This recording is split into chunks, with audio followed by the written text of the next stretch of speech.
Des volutes de couleurs, des formes géométriques, des oiseaux, des animaux, toute une variété de broderies très symboliques pour des étoffes foisonnantes. L'Institut Confucius expose des vêtements traditionnels de l'ethnie Miao, une minorité de la province du Guizhou, du sud-ouest de la Chine. Ça, c'est un peuple qui a fui. Ils n'ont pas d'écriture. C'est une culture orale. Et donc, cette culture orale, pour la garder, pour la conserver, ils l'ont intégrée à leur costume. Donc, leur costume, c'est leur culture.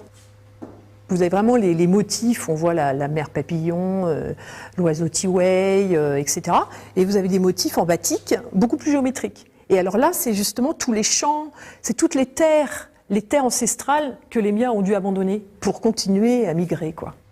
L'association Rue de la Chine, par le biais de conférences, de concerts, d'expositions, s'est donné pour objectif de faire découvrir la Chine dans ses aspects les plus méconnus.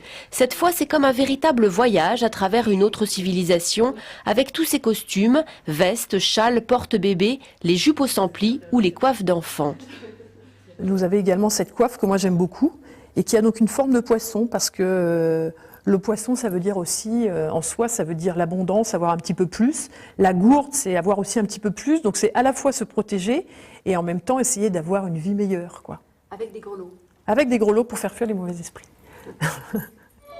Ces tissus, souvent le fruit d'années de travail, sont donc l'expression de leur identité et de leur culture. Inspirés des mythes, des légendes, de l'animisme de ces minorités, les Yao, les Yi, mais surtout les Miao, les peuples de ces régions agricoles très montagneuses.